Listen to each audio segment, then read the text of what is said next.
En este videoprograma hacemos la revisión de invertir, una aplicación para invertir una imagen o fotografía en negativo tanto color como blanco y negro, así como también modificando los tres valores RGB. ¿Qué es una imagen negativa? Una imagen negativa es una inversión total, en la que las áreas claras aparecen oscuras y viceversa. Una imagen negativa en color presenta además una inversión cromática. Las áreas rojas aparecen cian, las verdes magenta y las azules amarillas, y viceversa. En el caso de los negativos en color, los colores también se invierten en sus respectivos colores complementarios. ¿Qué son los colores complementarios? Los colores complementarios son pares de colores que, al combinarse o mezclarse, se neutralizan entre sí, pierden saturación, produciendo un color grisáceo como el blanco o el negro. Al colocarse uno junto al otro, crean el mayor contraste entre esos dos colores. Los colores complementarios también pueden llamarse colores opuestos. Invertir es una aplicación diseñada para convertir imágenes reales en negativos de forma sencilla y rápida. Con una interfaz de usuario amigable, permite a los usuarios aplicar zonas de negativo a sus fotos con un solo toque. Los usuarios pueden seleccionar imágenes desde la galería o capturarlas directamente usando la cámara del dispositivo. Esta aplicación incluye diversas opciones de efectos negativos, como negativos en blanco y negro o en colores,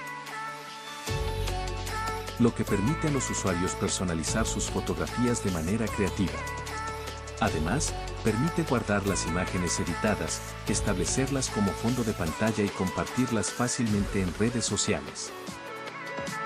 La aplicación Invertir es completamente gratuita, además de facilitar la edición de fotos o imágenes, convirtiendo cada imagen en una obra única. La versión Pro destraba y ofrece múltiples filtros para enriquecer la experiencia de edición. Invertir también tiene la opción de seleccionar los componentes RGB en forma individual, R de red o sea rojo, G de green o sea verde y B de blue que es azul, cambiándola a través de las barras a los costados, dando resultados extraños y a la vez bonitos.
Bueno, hasta aquí el episodio de hoy. Si te gustó dale un like y comenta. Si querés apoyar al canal suscríbete y activa la campanita para que se te notifique de nuevo contenido.